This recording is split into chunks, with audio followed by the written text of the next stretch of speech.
Hey everyone, welcome back to the Anderson Bros Outdoors. I'm Jake, and today we are going to talk about the Axial Basecamp.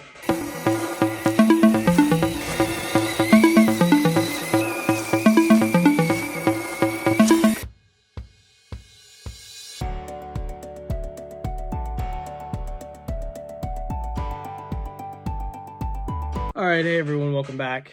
Today we're going to go over the Axial Basecamp. Just a quick review. I did do the unboxing. I'll put that at the end. There's a lot of reviews and unboxings on the Basecamp since it is older now. I just want to talk about some things that I like and don't like about it. With that being said, I'm going to jump in head first with the remote. So the remote, basic, simple, easy to use. You can tell that this is probably a remote they use for most other cars, and it's the cheapest option, so they just use it for the Basecamp too, because some of these features don't work, like the gear selector here for your SCX6 or other vehicles. I don't know what other ones come with gears, 2 speeds, but anyway. So you have a gear selector here. You could probably use this for a winch, potentially a winch. That's a good point. Didn't even think of that. Would be a very, very good winch button. But what I really like about it is out of the box, it comes with very poor steering. So out of the box, the remote comes with very limited steering. And with this sweet little steering trim knob over here, you can turn it almost all the way up, or you could turn it all the way up. And you get much, much better steering right out of the box. Now, I don't know anything about this servo. I'm sure it's probably less than adequate, but for the remote, this is probably something you're going to want to keep. It's not a terrible remote, at least out of the box. I don't know. You do have your throttle limits, which is nice. You can reverse your throttle and your steering right here with the remote. So I will say that this is probably one of the better RTR remotes that there is. And it even comes with batteries. So impressed right out of the gate. Let's look at some initial impressions of the truck. So during the unboxing, there were a couple of foam pieces up here that held the truck in place from bouncing around all over the place, and then it sat in a cardboard box like most other trucks do. Their wheels sit in a cardboard box. You could see on the cardboard box that it was sitting on, there was oil from the front and rear diff, so that's a good sign. It makes me assume that there is metal gears in there, and they are lubricated. So we'll start with the exterior. So I'm not a huge fan of the bumpers. I think that this is probably, this bumper looks actually like it has more clearance than the TRX4 Sport. So I am, I'm on the fence about it, but I'm not a huge fan of bumpers anyway. I do like the little shackles here. All the trucks that put them, or all the vendors that put them on there, I really like that. So moving into the body, I really like this green color. It's not bright and it's not dull. It's just the right color, at least to me. So I'm super excited about that. And then it does have the traditional body pins. You can thank Traxxas for that. And then the rear bumper, not a huge fan. It does extend quite a ways out. I think I'm going to try and suck these in. But before I do, that brings me up to a good point. We are going to be running this here against the stock TRX4 and the stock Vanquish RTR. So be on the lookout for that because it's coming real soon. Moving on. So wheels and tires. These tires feel pretty grippy. They are vented wheels. They don't feel bad. I would be curious. I think that the TRX4, the Traxxas tires are probably better from the factory. Anyway, let's move on. So it does have a C-channel chassis. We'll start at the front and move our way back. The servo, I have no idea what servo this is. It's probably one that's going to be less than adequate. We will probably have to replace it at some point, but for right now, it should get the job done. You can hold it for moving, so it is what it is. So the servo, let's see, we've got the plastic shock towers, probably need to be replaced. It's like the panhard mount is actually metal, so kudos, Axial. It does have a metal panhard mount, which is phenomenal. Let's see, the servo horn is metal as well. These links are kind of a joke. It does have metal links, but they are like toothpicks, so I would plan on replacing those as well. The axles are the portals. I don't know what kind of steering you can get out of these, but it does look like you can get some pretty decent steering I think that is a limitation of the... Let's turn it off and see how far it goes. I guess that is as far as it goes. The left turn ability is just not there. Why is that? Oh, you know why the left turning sucks? Because just like on the SCX10 Pro, the servo horn eats and hard mount. So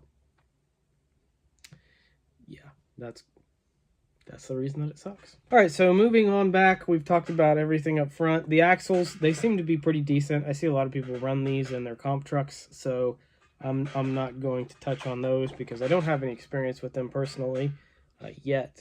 We're getting experience now, though. So moving back, we have plastic sliders. Well, let's look at the bottom of these sliders.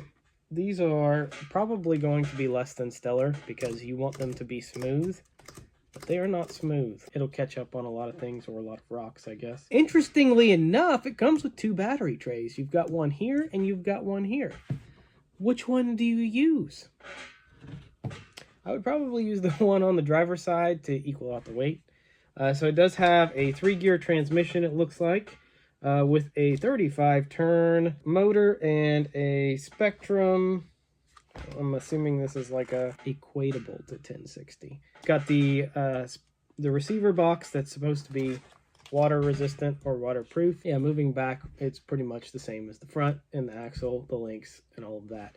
The one thing I didn't touch on was the shock. These look to be decent looking shocks, at least from appearance. I don't know how they'll perform or if they'll start to leak. They feel really nice, but they almost feel like they need oil because it's a little, the back is a little bouncy.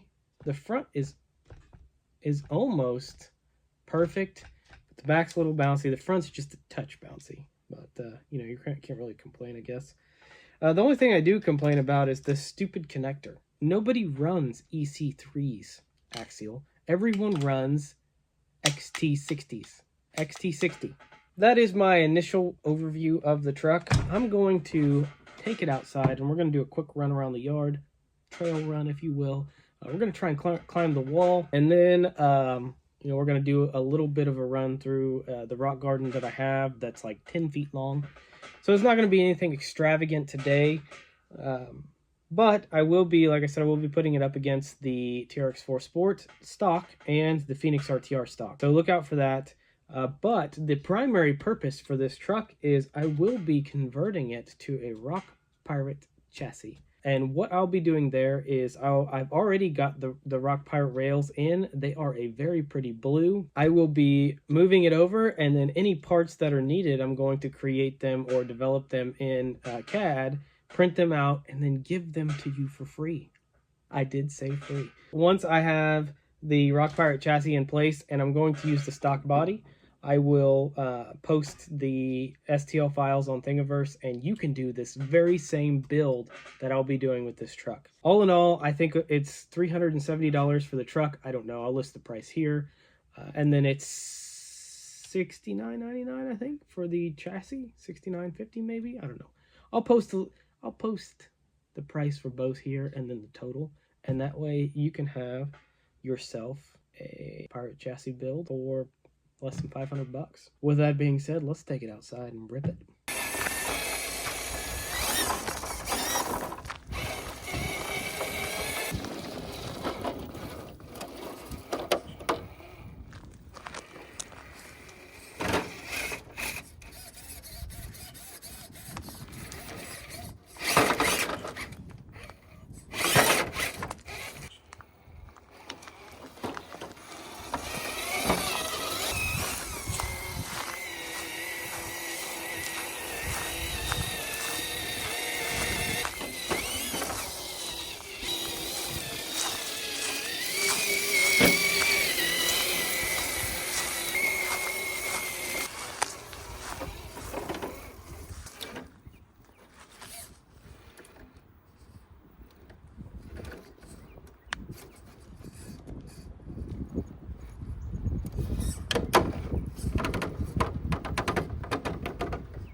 All right, and we're back for a quick review.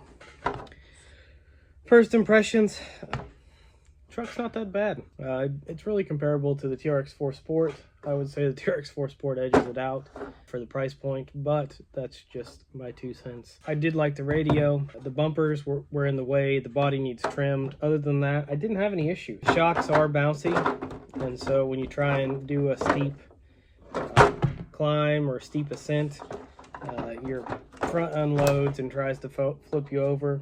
However, the bumper's in the way in the back, so you don't fall back as easy, right? So that's good. Other than that, the tires didn't impress me. They do work. I think that, you know, we'll use these in the tire test coming up soon. We're still working on that. Anyway, here we are. Truck's decent. This truck is $389.99. Would I pay that for it? No, probably not. Would I buy another one? No, probably not. Is it a good starter truck? Yeah, it is. The best part about the truck's the axles and the radio. That's about it. Everything else you'll end up replacing. You might keep the shocks, I don't know, but you probably won't. For a beginner, it's probably a good trail truck. One of the major complaints that I have that I should have mentioned earlier that I forgot is it doesn't have overdrive. Overdrive is like the keys to the kingdom, especially if you're rock crawling. Trail truck would be a good trail truck. There'd be no reason not to have it. And you can even put 2 batteries in there, so you don't have to carry one with you. In terms of crawling, it does seem like it is weight biased for the front, but I'm just not a huge fan. Take my review for a grain of salt. It is what it is. If you want to buy Basecamp, go buy one. I'm just telling you, I would rather have, for basically $400, I'd rather go buy a Phoenix RTR all day, every day. With that being said, thanks for watching. Please like and subscribe, share, do whatever, it doesn't matter. We appreciate the support, and we appreciate you making it this far. So there will be some links down below for our social media, website, stuff like that. Feel free to follow us there or not. Just note that we are doing the 400 subscriber giveaway. We're giving away a set of 4 Pitbull Growler 1.9 inch tires. The next giveaway, so the 500 sub giveaway, we are giving away a Rock Pirate chassis. The Interceptor chassis could be yours in whatever color you want. Head on over, check out the video, like that video, subscribe, enter to win those tires, and then hopefully in the future you can enter to win the tires for the Rock Pirate chassis. In the future you can enter to win the Rock Pirate chassis. That's all I got. Thanks for watching and have a good day.